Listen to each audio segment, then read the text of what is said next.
Halo sahabat semua, kembali lagi di channel YouTube Sapura Fish. Pada kali ini saya akan bahas hal apa saja yang perlu kita persiapkan menghadapi musim penghujan.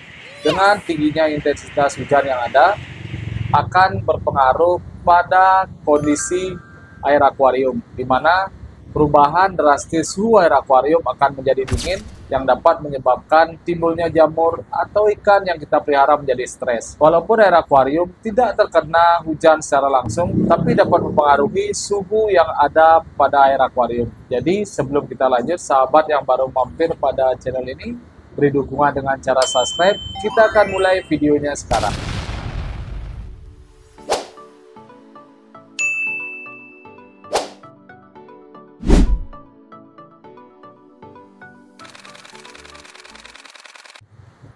Jadi kita bahas pada akuarium ikan manfish yang satu ini. Hal apa saja yang dibutuhkan? Yang pertama adalah heater akuarium. Heater akuarium di sini memiliki fungsi untuk menjaga suhu air akuarium tetap stabil. Di sini saya menggunakan heater dengan temperatur 28 derajat Celcius. Seperti yang sudah saya lakukan, penggunaan heater untuk ikan-ikan bersisik seperti koki dan koi. Ikan seperti glowfish, manfish di sini saya gunakan cukup hanya 1 kali 24 jam. Dengan begitu, temperatur air akuarium akan stabil di 25 derajat Celcius, menghindari ikan yang kita pelihara terkena white spot atau jamur yang timbul akibat dinginnya air akuarium. Jadi, hal pertama yang dibutuhkan adalah heater akuarium. Yang kedua adalah filtrasi akuarium. Filtrasi akuarium di sini meliputi mesin pompa dan penggunaan box filter akuarium.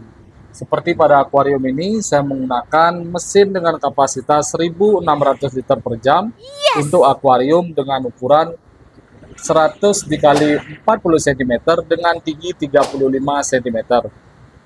Mesin pompa di sini harus disesuaikan dengan ukuran akuarium karena akan berpengaruh pada kebersihan air akuarium.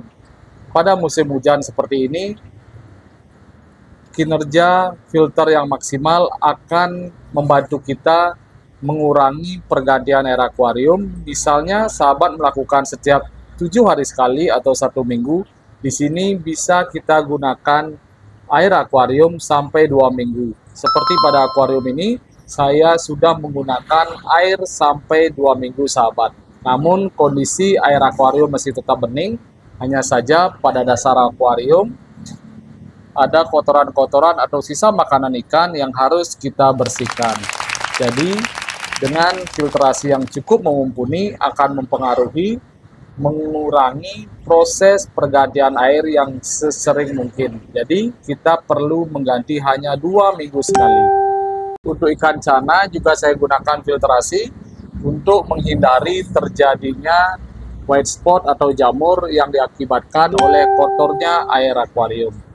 Filtrasi sangat berpengaruh pada kesehatan ikan saat musim hujan, terutama untuk sahabat-sahabat yang memelihara ikan yang bersisik.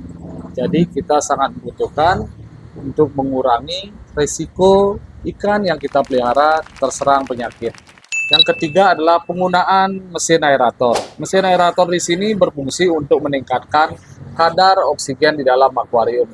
Seperti sumber yang saya baca, bahwa kondisi air akuarium yang dingin, cenderung kadar oksigen yang terlarut di dalam air akan menjadi sedikit.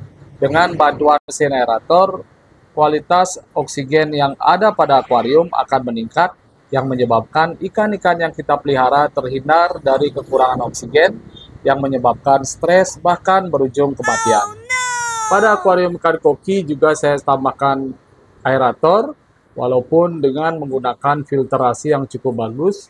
Di sini air akuarium juga sudah mencapai hari ke-14 sahabat. Namun kondisi air akuarium masih bening, masih bersih.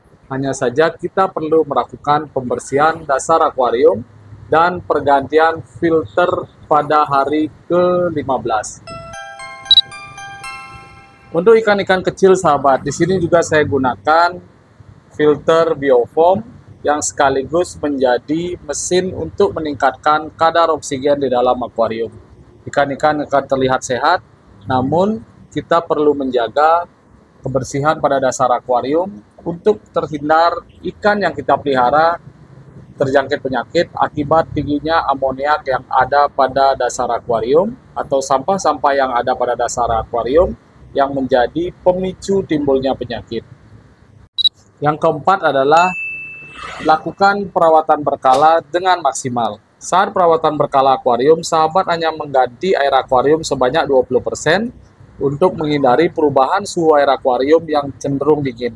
Jadi, saat perawatan berkala dilakukan pergantian air yang sedikit, pembersihan atau sifon kotoran-kotoran air akuarium yang berada pada dasar akuarium secara hati-hati, secara pelan agar bisa bersih secara maksimal. Selain itu, perawatan berkala juga harus kita lakukan pergantian media filter mekanis. Seperti pada akuarium ini akan saya rencanakan pembersihan pada dasar akuarium dan pergantian media filter mekanis di hari ke-15, yaitu besok, sahabat.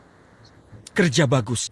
Selain itu, untuk sahabat semua yang memelihara ikan dalam jumlah banyak, pilihlah makanan yang memiliki protein yang cukup tinggi untuk menghindari penumpukan kotoran pada dasar akuarium dan juga agar kondisi ikan tetap dalam kondisi prima dengan bantuan makanan yang cukup bagus dan asupan vitamin yang cukup. Seperti itu ulasan kita kali ini. Terima kasih sudah menonton. Sampai jumpa pada video Sakura Fish berikutnya.